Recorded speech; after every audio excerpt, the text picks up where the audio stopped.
Everyone thought the race was over. The headlines said the same thing. The experts said the same thing. Investors poured billions into the same vision. The future belonged to electric vehicles, and the companies that moved fastest would win. At least, that's what everyone believed. Then there was one company that didn't seem interested in keeping up. While rivals announced ambitious electric plans, built massive battery factories, and promised a future without gasoline, Toyota did something that looked almost impossible to justify. It slowed down. Critics called it a mistake. Some investors called it arrogance. Others wondered if the company that had once changed the automotive world had simply lost its ability to see where the industry was heading. And for a while, that criticism seemed fair, because from the outside, Toyota looked completely out of step with the moment. Tesla was becoming one of the most valuable companies in the world. New electric startups appeared almost every month. Governments around the globe announced targets to phase out traditional engines. Consumers were being told that electric vehicles weren't just the future, they were the only future. The momentum felt unstoppable. But behind closed doors, Toyota engineers kept returning to a question nobody seemed interested in asking. What happens if the transition takes longer than expected? Not in wealthy cities filled with charging stations, not in carefully planned presentations. In the real world, in small towns, on rural highways, in regions where infrastructure grows slowly, in places where millions of people still need dependable transportation every single day. It was an uncomfortable question because it challenged a story everyone wanted to believe. And Toyota wasn't asking it once. They were building an entire strategy around it. At the time, that decision looked incredibly risky. Imagine standing in a crowded room where everyone is running toward the same door. The pressure to follow is overwhelming. Even if you have doubts, joining the crowd feels safer than questioning where they're going. That's exactly what was happening across the automotive industry. Yet Toyota chose a different path. Not because the company believed electric vehicles would fail, but because it believed something far less dramatic, that the world might be more complicated than a single solution. The distinction seemed small, was, in single quotes, because once Toyota accepted that possibility, every decision that followed began moving in a different direction. Instead of asking how to replace every gasoline vehicle immediately, engineers started asking how transportation could evolve gradually. Instead of focusing exclusively on one technology, they examined multiple possibilities at once. And while critics interpreted that approach as hesitation, Toyota viewed it as preparation. The difference wouldn't become obvious until much later. For years, the debate remained simple: electric versus gasoline, future versus past, innovation versus tradition. Those categories generated attention, but they also created a problem. Reality rarely fits into neat categories, and eventually, reality started pushing back. It happened slowly at first. A charging project delayed here, infrastructure, costs rising there, unexpected challenges, appearing in regions that weren't ready for rapid electrification. Nothing dramatic, nothing capable of stopping the momentum, but enough to create questions. Questions that had been easy to ignore when enthusiasm was at its peak. Questions consumers eventually had to answer for themselves. What happens during long-distance travel? What happens when charging stations are unavailable? What happens when battery replacement costs become part of the conversation? Most importantly, what happens when convenience matters more than ideology? Those questions didn't dominate headlines, but they began influencing purchasing decisions. And that is where the story starts to become interesting, because Toyota had spent years preparing for exactly that moment.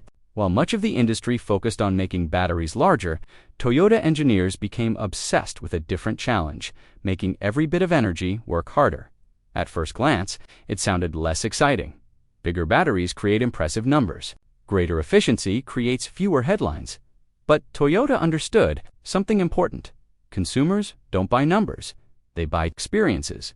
They buy convenience. They buy confidence. And confidence comes from knowing your vehicle will work exactly when you need it. No surprises, no compromises, no complicated calculations. Before every trip, that philosophy guided a project. Most people barely noticed. A project that would eventually force competitors to pay attention, because Toyota wasn't simply improving an existing system. It was quietly rethinking the relationship between the engine, the electric motor, the battery, and the software controlling everything behind the scenes. The goal wasn't to create something futuristic. The goal was to make technology disappear, to create a vehicle so seamless that drivers stopped thinking about how it worked at all. And that's where things started getting uncomfortable for the companies, betting everything on a different future. Because the more Toyota refined its system, the more one question began hanging over the entire industry. What if the winning technology isn't the most revolutionary one? What if it's the one that solves the most problems for the most people? At first, almost nobody wanted to consider that possibility. But then the market began asking the same question. And once consumers start asking a question, the industry has no choice but to answer it. The strange part is that Toyota's biggest advantage wasn't necessarily the technology itself, it was time. Years of experience, millions of vehicles, billions of miles driven under every imaginable condition. Every success generated data. Every failure generated lessons. Every lesson improved the next generation.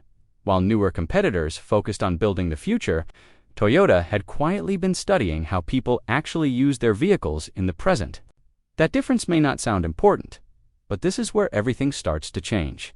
Because when an industry becomes obsessed with what's next, it sometimes forgets to pay attention to what's happening right now, and Toyota was watching. Patiently, carefully, waiting for a moment that many people believed would never come. A moment when practicality would become more valuable than excitement, a moment when consumers would stop asking what looks revolutionary and start asking what actually works. And when that moment finally arrived, Toyota wasn't scrambling to adapt, it was already there. The timing couldn't have been more important. For years, the conversation around cars had been driven by ambition, faster acceleration, bigger screens, longer range, more technology packed into every square inch of the vehicle. But when people actually reached the dealership, their priorities often sounded very different. They wanted reliability. They wanted affordability. They wanted something that wouldn't create new problems while solving old ones. And Toyota knew that better than almost anyone.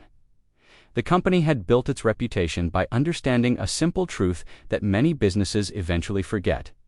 Most people don't wake up excited about technology. They wake up thinking about getting to work on time, picking up their kids, making long trips without stress, keeping expenses under control.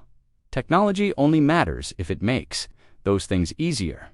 That sounds obvious, yet entire industries have been built around forgetting it, as competitors continued, investing billions into a vision of transportation centered entirely around larger batteries and faster charging. Toyota kept refining something less glamorous. Efficiency. Not the kind of efficiency that appears in advertisements, the kind that quietly saves money. Every day, the kind that works whether a charging station exists or not. The kind that doesn't require consumers to change their habits before they can benefit from it. And the results were becoming harder to ignore. Drivers who had never considered hybrids started taking another look. Families calculating long-term ownership costs began noticing the numbers. Fleet operators, businesses, and everyday commuters found themselves asking a question that would have sounded almost ridiculous a few years earlier. What if the smartest choice isn't the newest technology? That question carried enormous consequences, because industries rarely change when experts change their minds. They change when customers do, and customers were beginning to view the market through a different lens. A few years ago, people wanted to know how futuristic a vehicle looked. Now they wanted to know how expensive it would be to maintain. A few years ago, they compared acceleration times. Now they compared total ownership costs. A few years ago, range dominated every conversation. Now convenience was quietly becoming the deciding factor. The shift wasn't dramatic enough to dominate headlines, but it was happening, and Toyota could see it. The company wasn't trying to convince the world that electric vehicles were wrong. That would have been an impossible argument. Electric vehicles clearly offered advantages. Lower emissions, instant torque, reduced maintenance in many situations. Toyota understood all of that. What made the company different was its belief that advantages alone don't determine adoption. Reality does. And reality is messy. Different countries have different needs, different consumers have different priorities, Different infrastructures develop at different speeds, a solution that works perfectly in one region can become a challenge somewhere else. Toyota's strategy was built around accepting that complexity rather than fighting it. At first, critics saw that approach as indecision. Now some were beginning to wonder whether it was flexibility